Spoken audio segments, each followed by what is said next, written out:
A graça e a paz de Jesus, amém? Bom ver vocês, é bom estar aqui com vocês. Alguns aqui são meus amigos de muito tempo mesmo. Nós estamos aqui em Parnamirim há 28 anos, trabalhando incessantemente em nome do Evangelho de Jesus, né? Caminhando para 30 anos, nem parece, né? Na verdade aqui é um disfarce, né? Agora está na moda o platinado. Então eu dei um platinado para ficar diferente. Só tem um problema. Eu vou entregar, eu vou falar a verdade. Na verdade, domingo passado eu disse para minha filha que o dia seria dela, porque nós estamos num ritmo muito estressante com a faculdade que foi aberta aqui em Parnamirim. Eu sou o diretor da faculdade, é uma faculdade de saúde. E para a glória de Deus, irmãos, para a glória de Deus, aquela porta foi aberta para abençoar muitas vidas e já está abençoando. Uma semana antes de começar a atividade propriamente dita, nós tínhamos 40 e poucos inscritos. Na semana que começamos as aulas eram 104, na semana seguinte 180.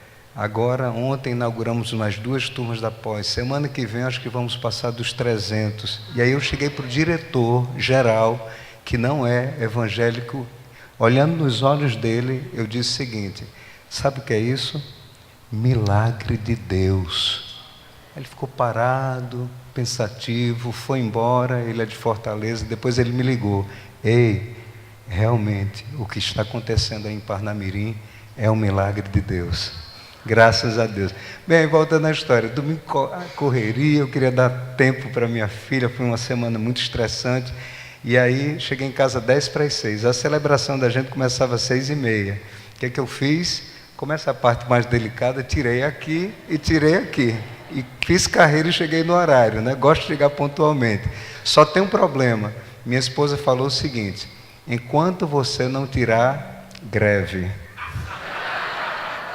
Aí não deu tempo de tirar de novo, entrei no segundo domingo, né? Diz que não dá nenhum cheiro, porque é isso, deixa para lá, né? Greve geral. Irmãos, o pastor Micaías me fez esse desafio. E aí o que acontece? Ele me ligou, amigão, irmãozão, assim como muitos irmãos e amigos que estão aqui. E aí ele diz: Jean, olha, a gente está naquele mutirão, vem o congresso, né? Teve um congresso sexta e sábado e tal, aquela coisa maravilhosa, e eu queria que você pregasse domingo. Beleza. Quando eu fiz beleza, eu lembrei que a minha semana estava mais complicada que a semana do pastor Micaías. Mas depois que a gente empenha a palavra, a gente não pode voltar atrás. Irmãos, olha que coisa interessante. Até ontem eu estava sem voz. Não estava podendo tomar o remédio porque estava me dando taquicardia. Ontem saímos e depois da aula inaugural, lá da pós, eu e minha esposa almoçamos fora, lanchamos. Depois ela começou a passar mal, e ontem à noite ânsia de vômito. Resumindo, 3 horas da manhã ela: meu amor, vamos ao pronto-socorro. E aí fomos ao pronto-socorro. Passei hoje uma parte da madrugada no pronto-socorro. Dormi mais tarde, depois aquela logística, né? Leva a filhinha para a vovó, corre e tal, não sei o quê. Quando fui parar para ler a mensagem, que eu olhei o relógio, estava na hora de vir para cá. Que maravilha. Corri para o banheiro, pastor, chegue 10 minutinhos antes para entregar o material ali para o irmão. Tudo bem, irmãos. Eu disse: olha, Micaías, provação geral. Ele disse: já sei que o diabo não quer que você pregue o que você escreveu. Mas quando entrei no chuveiro, antes joguei shampoo, né? Aí ficou aquela espuma desse tamanho, parecia um Black Power.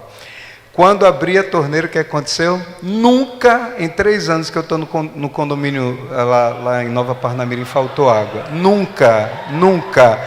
Meu Jesus, tem misericórdia. E minha esposa lá deitada na cama: meu amor, me socorra. O que é que ela fez? Correu lá no bebedouro e tomei banho de água mineral. Muito chique. Só Jesus para entender. E aí, irmãos, em 5 minutos eu estava aqui, consegui entregar. E que seja para a glória de Deus, amém?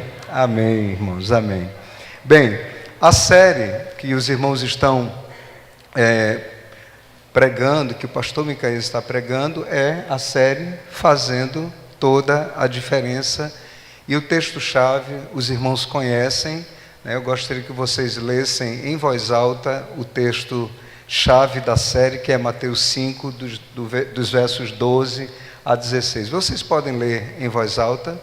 Podemos ler em voz alta? Vocês são o sal da terra. Vamos lendo.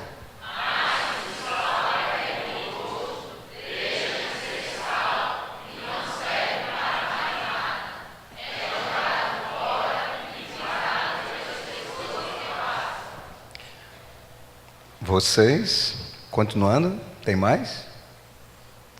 Vocês são a luz do mundo. Não se pode esconder uma cidade sobre o monte. Ninguém para colocá-la debaixo do cesto. Tem mais algum texto? Pelo contrário, ela é colocada no lugar próprio para que ilumine todos os que estão na casa. E para finalizar, assim também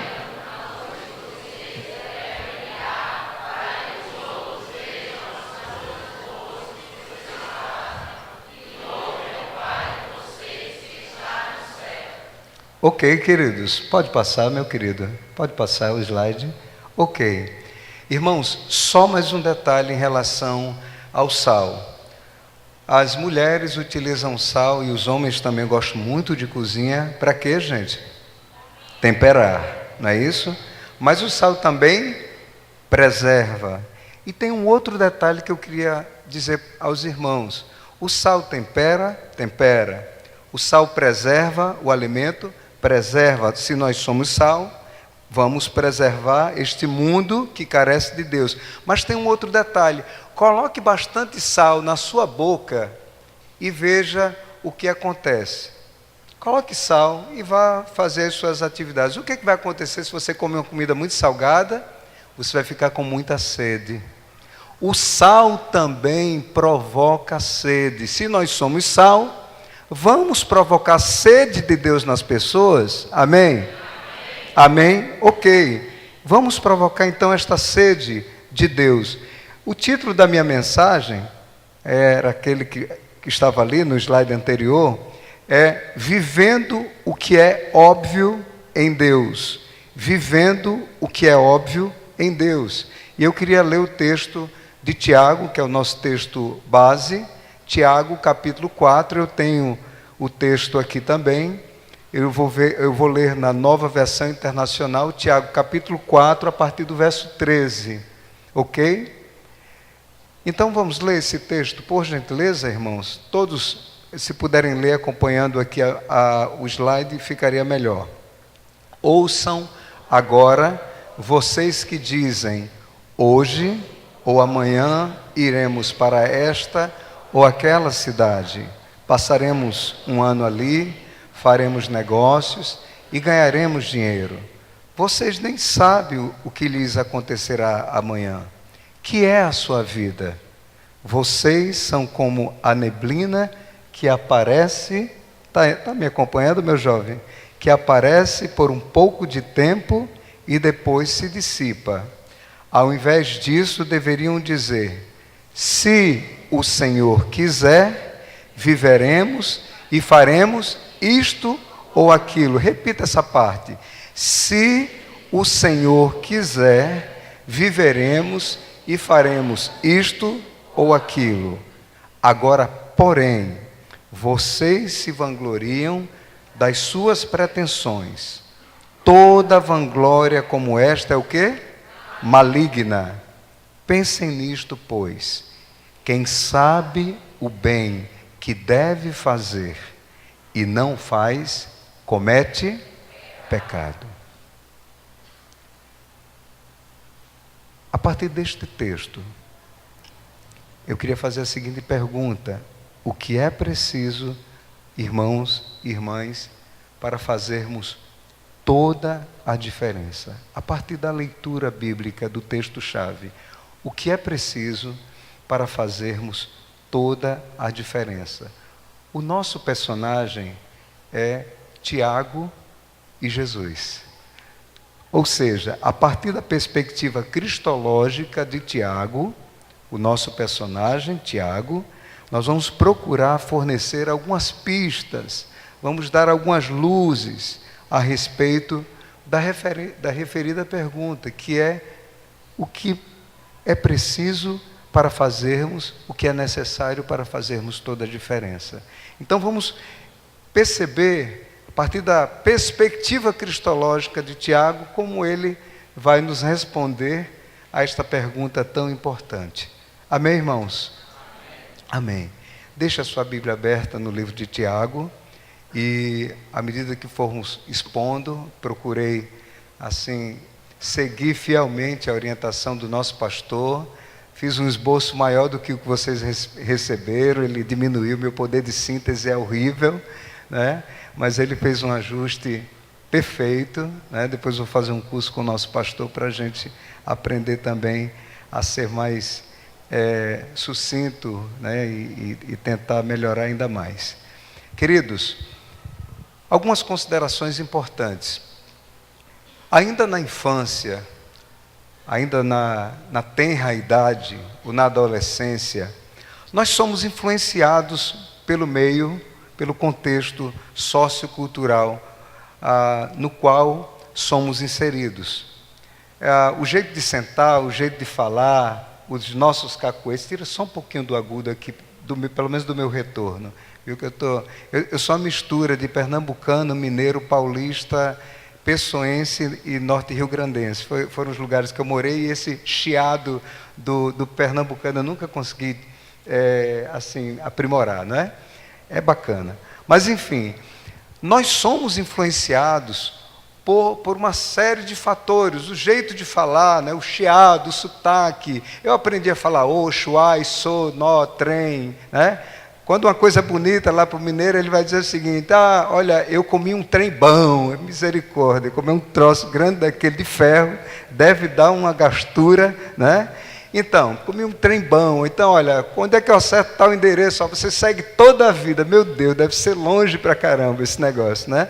Enfim, nós somos influenciados e isso vai determinar o que nós seremos ou o que pretendemos ser.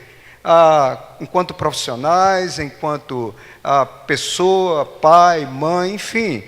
O contexto nos molda. O contexto faz com que sejamos o que somos.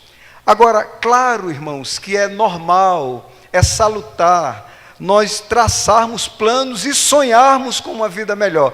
Quem deseja uma vida pior, levante a mão. Há algum louco? Quem deseja uma vida terrível, levante a mão. Quem deseja começar a segunda-feira com as contas não pagas, levante a mão. Quem deseja não passar no concurso, levante. Ninguém levantou a mão, que estranho, não é? É normal, irmãos, traçarmos planos, é normal sonharmos com uma vida melhor, é legítimo sonhar com aprovação no vestibular ou num concurso público. Quem é que está sonhando aqui? Dê um amém bem alto. É normal aspirar por uma oportunidade melhor de trabalho, por um patrão bacana que vai aumentar o seu salário. Se você deseja isso, diga amém. Amém. Quem não quer a sua estabilidade financeira, quem não tem a casa própria e deseja ganhar a sua casa própria nesse ano, diga amém. Amém, minha casa, minha vida, venha, né? Chegue, apareça. É genuíno, irmãos, idealizar uma relação afetiva, uma relação duradoura, uma família harmoniosa, em sã consciência. Todos nós almejamos um casamento abençoado, amém? E uma sogra maravilhosa, amém. A saúde também é um bem perseguido por todos. Todos nós queremos ficar bons, né? Todos nós queremos chegar aqui inteiros, todos nós queremos ouvir a mensagem. Ai, se o pregador não estivesse bem, mas graças a Deus que Ele nos deu essa graça. E assim são os nossos desejos, irmãos, e assim são os nossos sonhos. Amém? Amém. O ser humano é movido por estímulos, sobretudo pela necessidade de viver e viver bem. Ninguém quer viver mal. Nós queremos viver bem. Por isso eu queria estimular você a não esmorecer. Olhe para cá. Tem um pastor amigo meu que foi colega de infância que ele dizia assim, olha, quando o pastor fizer assim é porque é coisa séria, viu? Olhe para o dedo do pastor, olhe para o dedo do pregador. Né? Eu queria estimular, aproveitar, né? Eu queria estimular você a não esmorecer. Eu queria estimular você a não desanimar. Você tem algum sonho que não foi realizado ainda? Você tem algo que precisa ser refeito, que precisa ser colocado diante de Deus, que é algo que tem te incomodado, que tem aí mexido com você? Não desista. Diga para a pessoa que está aí do seu lado, não desista, não desanime, persevere nos seus sonhos, porque tudo isto é legítimo, não desista. Amém? Não desista, não desista, não desista dos seus sonhos, não desista dos seus sonhos, não desista dos seus sonhos. Vou dizer mais uma vez, não desista dos seus sonhos. Eu queria trazer aqui algumas luzes sobre o texto bíblico que nós acabamos de ler, o texto de Tiago. No tempo de Tiago, irmãos, os judeus convertidos ao cristianismo continuavam indo a várias cidades importantes, a Antioquia, Alexandria, Damasco, Corinto, etc. Ou seja, aos grandes centros comerciais, aos grandes centros econômicos, na intenção de comprar, de vender, de lucrar. Para Tiago, irmão de Jesus, a maioria concorda que ele é irmão de Jesus, não há absolutamente nenhum problema em ser prudente, em ser diligente e fazer planos para o futuro. Isto não é pecado. Resumindo, não há pecado nenhum em fazer planos futuros, em desejar uma vida melhor, em sonhar. Não há nenhum problema, querido. Você pode continuar sonhando. Agora, Tiago faz uma denúncia. Tiago faz uma denúncia incisiva e ela recai justamente sobre a equivocada postura de determinadas pessoas ditas cristãs, porque elas viviam como se bastassem a si mesmas. Ou seja, irmãos, eram pessoas arrogantes, ensimesmadas. Porque tinham uma posição, porque tinham posses, porque tinham algo, porque já negociavam há algum tempo, achavam que eram donas da situação, achavam que tinham controle, né, do tempo, da negociação, dessas coisas em suas mãos. Por isso, a grande questão, ainda cabe Deus na sua história? Coloque isso no seu esboço. A grande questão, ainda cabe Deus na sua história? Deus está presente nas nossas agendas? Deus participa da nossa agenda? Eis a escolha a ser feita: ou somos autossuficientes, ou nos colocamos debaixo do cuidado de Deus.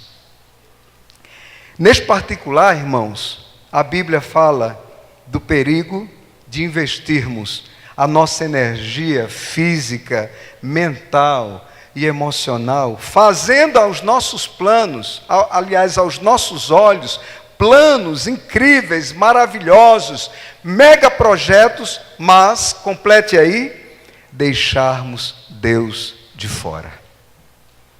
Faça planos, sonhe, idealize, vislumbre dias melhores, mas, querido, muito cuidado com esta armadilha, não deixe Deus de fora da sua agenda.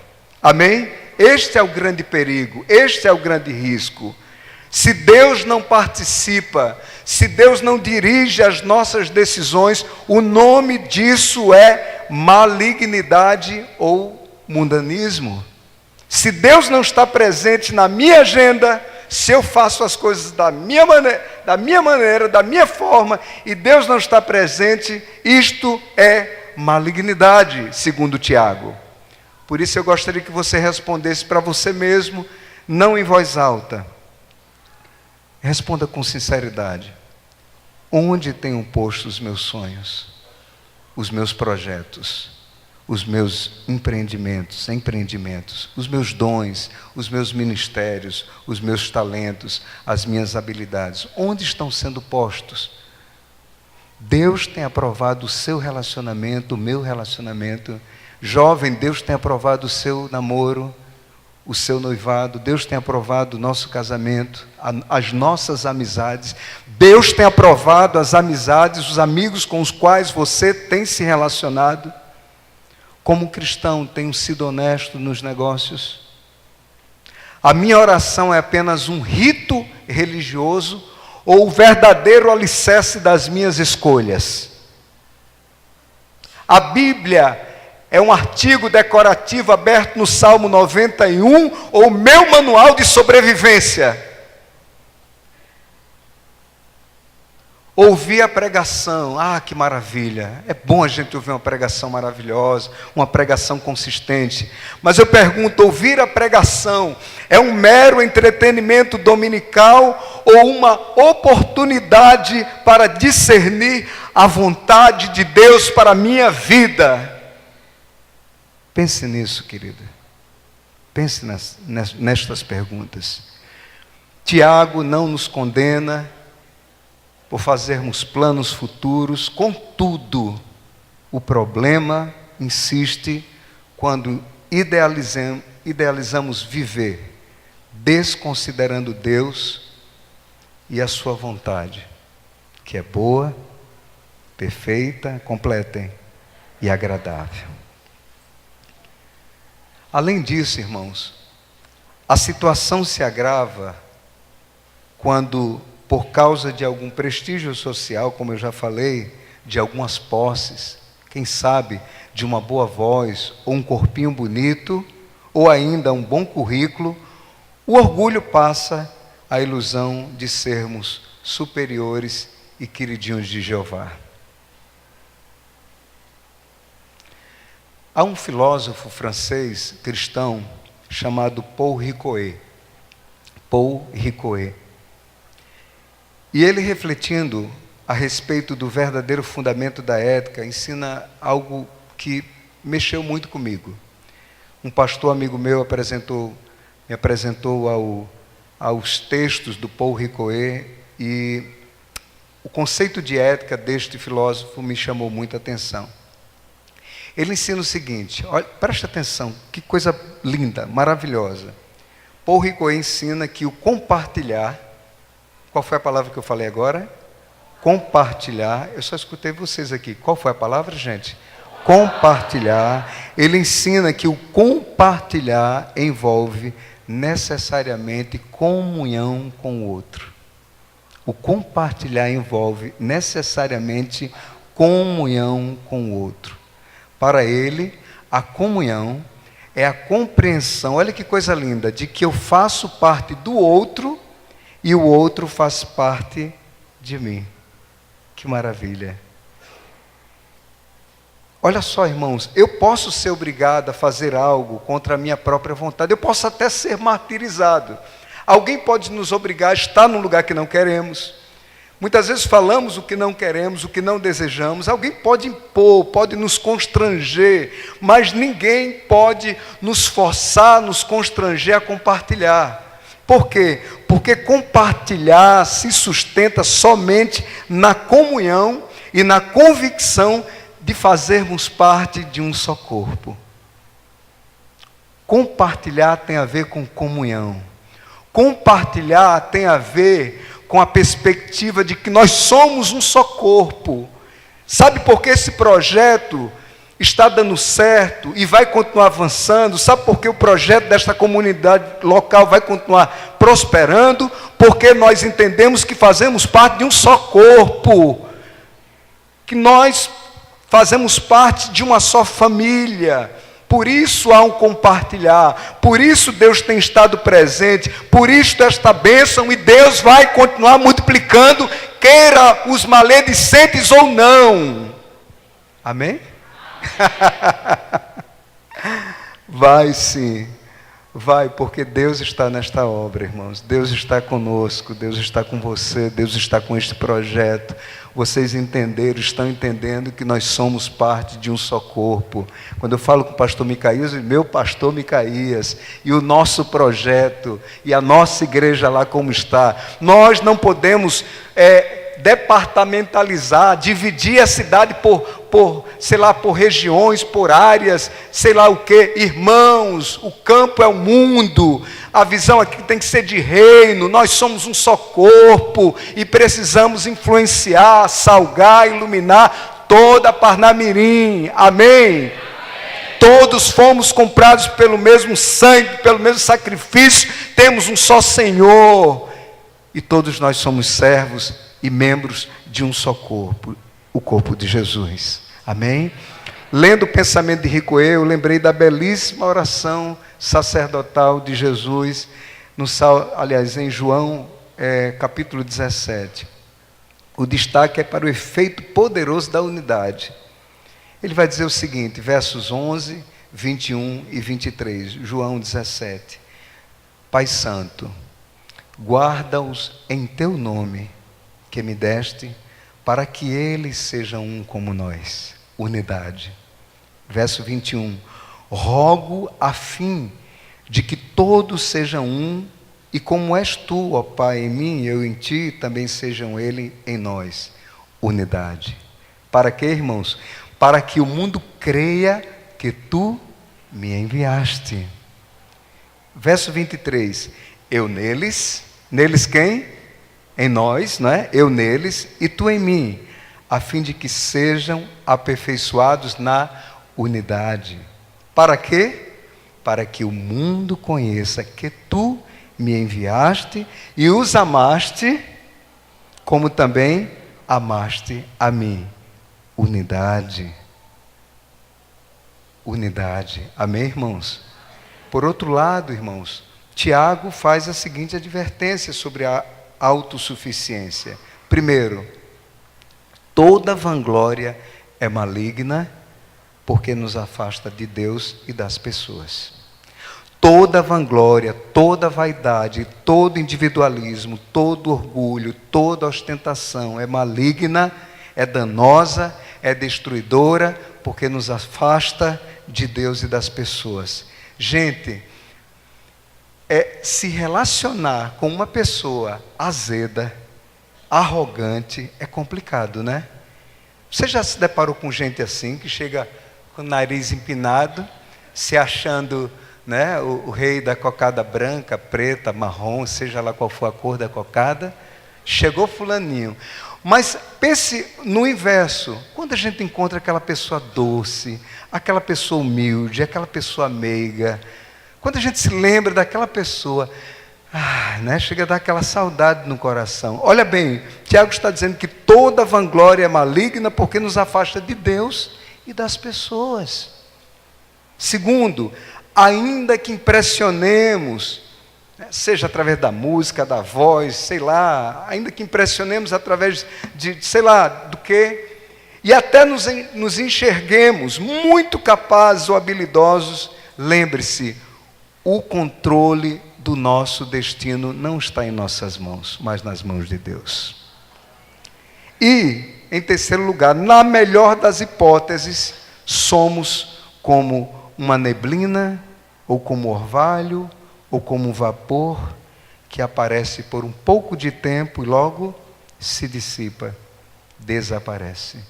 E repita comigo, nós, fale com convicção, nós somos neblina. Você é neblina. Diga para a pessoa que está aí ao seu lado, você é neblina.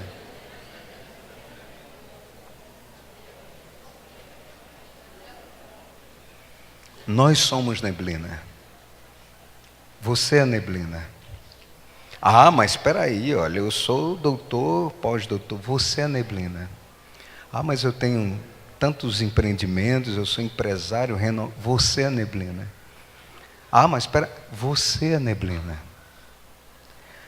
Há alguns dias o Brasil se comoveu com a tragédia ocorrida ao presidente, ao candidato à presidência da República Eduardo Campos. No dia 10 de agosto, Eduardo celebrou o seu aniversário e o Dia dos Pais. Eu sei que vocês estavam celebrando também o Dia dos Pais. 3 dias depois, ocorreu o acidente aéreo. No domingo seguinte, dia 17, Eduardo Campos foi sepultado pela família. E na segunda-feira, após o sepultamento, a viúva Renata Campos aniversariou, agora viúva. Ontem estávamos celebrando e agradecendo a Deus pela inauguração de mais 2 turmas, as turmas da pós. À tarde, minha esposa adoeceu. De madrugada, estávamos no pronto-socorro. Eu vim pregar e ela está lá na cama, orando por mim e orando por vocês. Nós somos neblina, irmãos. Simplesmente neblina. Nós somos como a neblina que aparece por um pouco de tempo e logo se dissipa e logo desaparece. A partir da leitura cuidadosa do texto bíblico, podemos também entender que a obsessão, repita essa palavra-chave, obsessão, sempre transforma o desejo de realizar e ter em objeto de culto. Mas graças a Deus que Ele é especialista em frustrar os nossos ídolos. Graças a Deus que Deus frustra os nossos ídolos. Sabe, inclusive, aquela sensação de que nada tem dado certo? Coloque aí no seu esboço, né? Deus é especialista em frustrar os nossos ídolos. Frustrar os nossos ídolos. Voltando, sabe aquela sensação, irmãos, de que tudo tem dado errado? Alguém já passou por essa situação? Final do ano, a gente começa a pensar no ano seguinte, faz planos, projetos, sonha. De repente, quando a gente termina o ano, olha para trás, a gente não fez 10% daquilo que a gente planejou. Quem já passou por essa sensação? Eu já. Eu estou sendo sincero e não tenho vergonha de dizer. Agora escute o que eu vou dizer. Se segurei na cadeira. Goste ou não, às vezes, esta é a melhor coisa que pode acontecer. Sabe por quê? Porque só assim a gente para, desperta e reflete mais sobre as nossas escolhas. Às vezes a gente tem que sentir essa sensação, ou vivenciar essa sensação de que as coisas estão erradas. Por quê? Para quê? Para a gente parar e refletir sobre as nossas escolhas. Às vezes isto é uma bênção de Deus para fazer você refazer a agenda com Ele. Muita gente chega para mim, e chegou e chegava e continua chegando, e diz assim: pastor, pelo amor de Deus, eu tenho tentado fazer as coisas tão direitinho, corretamente, mas parece que nada dá certo, pastor. E olha que eu tenho tentado, eu tenho feito com tanta sinceridade, eu tenho tentado fazer a coisa certinho, mas não está dando nada certo. Irmãos, é preciso entender uma coisa: não basta fazer algo bem feito, é preciso fazer a coisa certa. Deixa eu contar aqui uma historinha que eu já ouvi de um outro pastor. Um determinado empresário contratou um artista renomado na área de pintura e decoração de interiores. Imagina que fosse um espaço como esse, porque iria haver um grande evento e aquele local devia ser pintado e tinha que ficar daquele jeito, né? A pintura dos sonhos, joia. O contrato foi feito, o homem de negócios deixou então a cargo do melhor artista, do melhor pintor, do melhor decorador, aquela incumbência. Quando o empresário voltou para conferir a pintura, ele ficou encantado, boquiaberto, quase cai para trás. Elogiou muito a qualidade do trabalho daquele pintor. só que fez uma ressalva. Ele disse assim: parabéns, você pintou muito bem a parede errada.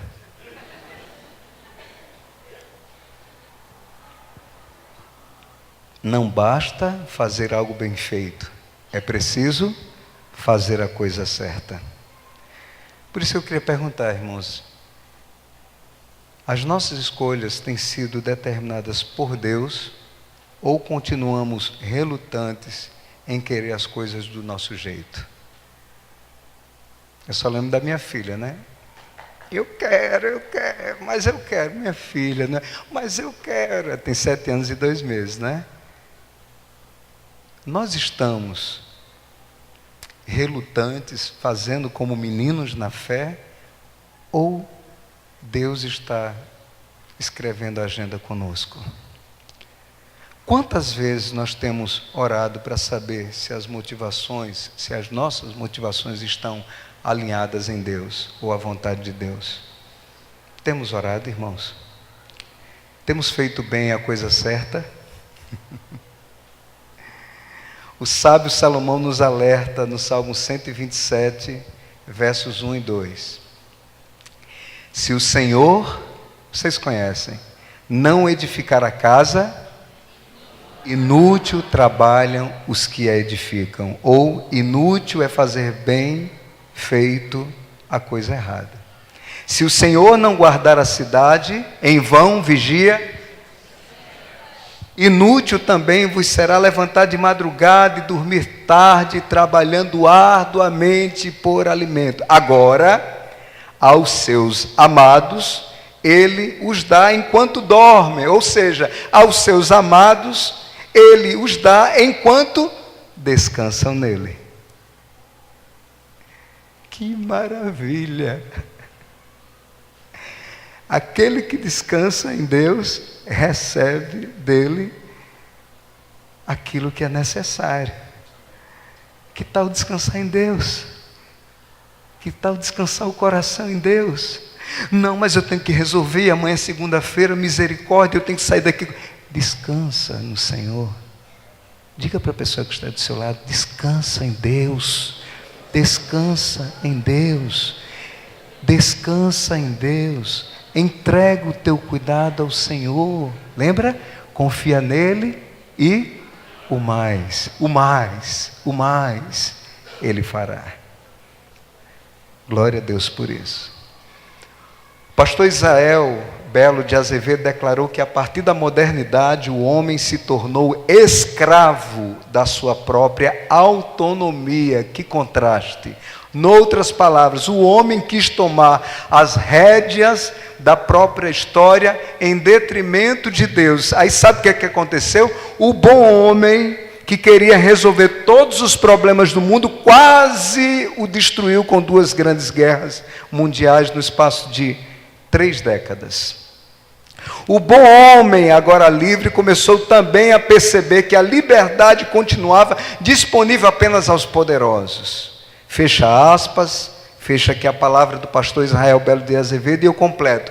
Apesar da ciência, apesar da tecnologia, o bom homem teve de encarar o crescimento das desigualdades sociais. O bom homem teve de encarar o aumento das epidemias e uma infinidade de calamidades de uma natureza mal cuidada e agora revoltada. Aquecimento global, tsunamis, desertificação, ebola, etc, etc. Lembrei da piada que meu irmão contou. Não vou contar aqui não, porque não cabe na pregação. Já o pastor vai estar mostrando o relógio. Mas rapidinho, vou dizer. Né? O rapaz, você viu, pastor? Licença. O rapaz levou o cachorrinho, né, já debilitado. Quando chegou lá no veterinário, morreu. Né?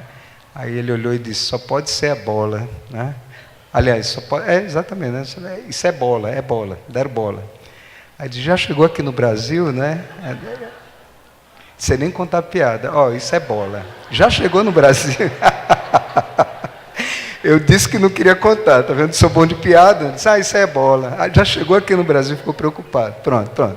Esquece o meu mico, né? Irmãos, irmãs, eu não tinha programado, né? Fui improvisar, me dei mal. Olha só, eu sou neblina. Sabe o que restou para o bom homem?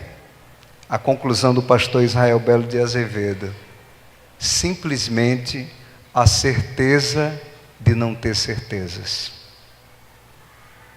Qual é a certeza que esse mundo tem? Qual é a certeza que os grandes governantes têm? Vocês viram a crise em 2007, 2008, 2009, 2009, nos Estados Unidos. Grandes bancos históricos quebraram. Enormes, poderosos quebraram.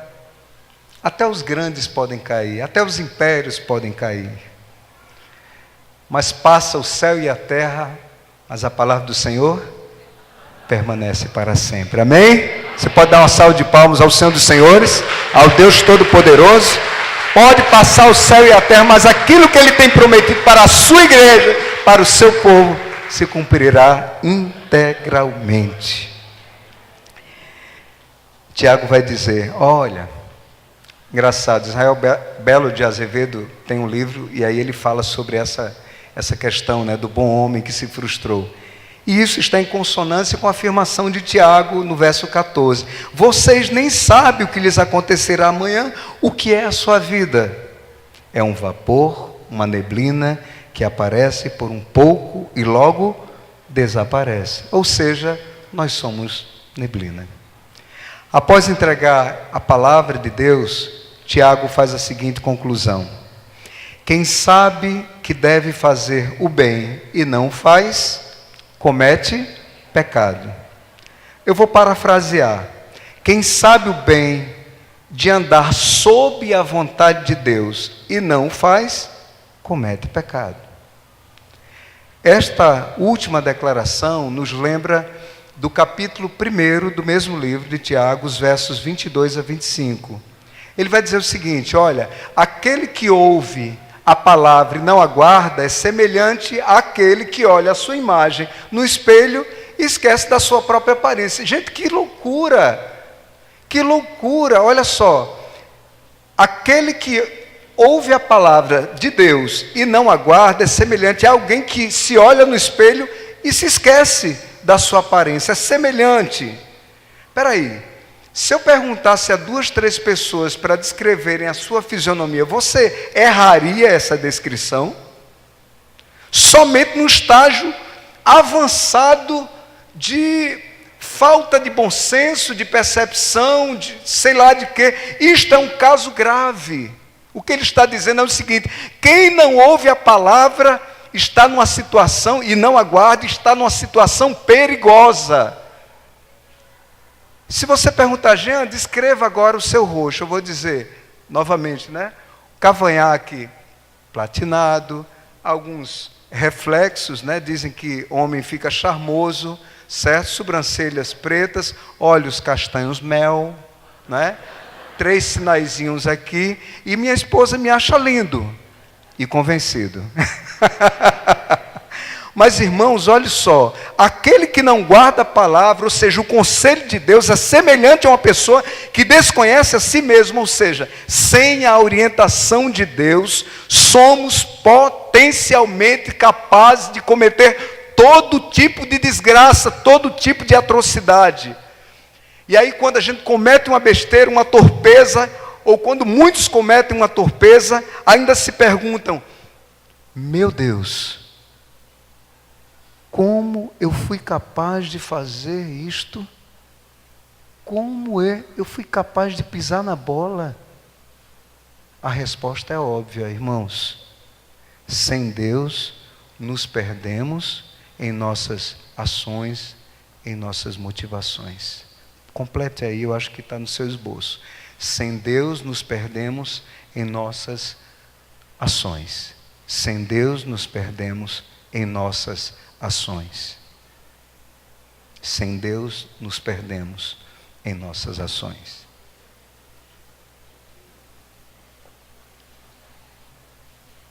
Sem Deus, nos perdemos em nossas ações, em nossas motivações. Mas em Tiago 1,25 ele vai dizer: aquele, copiaram? Sem Deus nos perdemos em nossas ações. Todavia, aquele que examina bem a lei perfeita da liberdade, ou seja, a palavra de Deus ou o Evangelho, e nela persevera, não sendo ouvinte esquecido, mas praticante, este será o que, irmãos? Abençoado. Aquele que atenta bem para a lei perfeita da liberdade, porque o Evangelho nos liberta, e nela persevera na palavra ou no Evangelho, não sendo ouvinte esquecido, mas praticante, este será abençoado por Deus naquilo que realizar. Quem será abençoado? Aquele que ouve atentamente e guarda a palavra de Deus na sua vida e a pratica. Este tem a bênção de Deus sobre a sua vida, sobre a sua família. Amém? É este que é abençoado. Por quê? Porque conforme Provérbios 10, 22, é a bênção do Senhor que enriquece e não acrescenta dores. Portanto, qual caminho Tiago nos propõe para fazermos toda a diferença, irmãos? Veja a resposta no verso 15 e complete aí no seu esboço. Verso 15 do capítulo 4. Se, olha a condicional, se o Senhor quiser, diga em voz alta, se o Senhor quiser, mas bem forte para todo mundo aqui, sabe, vibrar com esta verdade bíblica. Se o Senhor quiser, mais uma vez, se o Senhor quiser, estaremos vivos e faremos isto ou aquilo. Glória a Deus por isso. Em primeiro lugar, precisamos ter a coragem para descer e nos curvar perante o Senhor dos céus e da terra. Complete aí, por gentileza. Precisamos ter a coragem para descer e nos curvar perante o Senhor dos céus e da terra. Tem que ter coragem, querido. Na agenda de Deus não há espaço para gente soberba, egoísta ou autossuficiente. O reino de Deus é habitado apenas pelos pequenos. Neste particular, eu gostaria de sugerir a vocês que lessem nada mais, nada menos do que as bem-aventuranças. Bem-aventurados, por exemplo, os que choram. Bem-aventurados os humildes. Bem-aventurados os pacificadores. Bem-aventurados aqueles que se colocam no seu devido lugar e glorificam a Deus em suas vidas. Amém? Bem-aventurados, bem-aventurados. Outro detalhe, é preciso lembrar que, semelhantemente à neblina passageira, os nossos dias já estão contados no livro de Deus. Completei no seu esboço. Semelhantemente à neblina passageira, os nossos dias já estão contados nos livros de Deus. Os seus dias, a sua vida, está nas mãos do Senhor. Isto reforça, irmãos, ratifica a nossa pequenez, a nossa fragilidade e a plena dependência que temos dos cuidados do Senhor. Eu queria que você louvasse a Deus. Eu queria que você louvasse a Deus. Sabe por quê, irmão? Porque como neblina, a sua existência é propósito de Deus. Você que está aqui, você que está me vendo, você que está sentado aí, guarde isso no seu coração. Você é propósito de Deus. A sua existência é propósito de Deus. Se alguém está dizendo, você não vale nada, porque não sei o que, porque não sei o que lá. Você é propósito de Deus. A sua existência é um milagre de Deus. Diga para a pessoa ao lado, a sua existência é um milagre de Deus. Mas diga com convicção, a sua existência é um milagre de Deus. É um milagre de Deus. Amém? É um milagre de Deus. Você é um milagre de Deus. E ainda, irmãos, é preciso lembrar que a soberania de Deus não anula a nossa responsabilidade. Complete aí o seu esboço. A soberania de Deus não anula a nossa responsabilidade. Ouça com atenção, Deus não faz por nós a parte que nos cabe. Portanto, irmãos, não podemos nos esconder atrás do texto e usá-lo como pretexto ou omissão. Conforme mencionei, todos temos desejos, sonhos e projetos, mas Deus também tem os dele. E enquanto muitos de nós nos ocupamos em fazer, em construir, realizar, por nos conhecer melhor do que nós mesmos, Deus se empenha primeiro em transformar o nosso caráter. E aí, ao invés de sermos devorados pelo próprio cuidado, Jesus nos exorta a buscarmos primeiro o que, irmãos? O seu reino, o reino de Deus e a sua justiça. Em síntese, em suma, a nossa referência máxima é optar pelo caráter de Cristo. E aí, na prática, a gente poderia fazer a pergunta clássica: o que Jesus faria se estivesse no nosso lugar? O que Jesus faria no seu lugar e nas decisões que você tem que tomar a partir de amanhã? Você acha que ele consultaria primeiro a vontade de Deus? Sim ou não? Sim. E depois faria a escolha certa. Não é verdade, irmãos? Eu já estou quase concluindo, eu queria que você prestasse atenção nesses últimos detalhes. Não devemos ser pais, filhos, amigos, profissionais melhores para sermos discípulos de Jesus. Não seja pai, mãe, amigo, profissional melhor para ser discípulo de Jesus. A ordem está incorreta.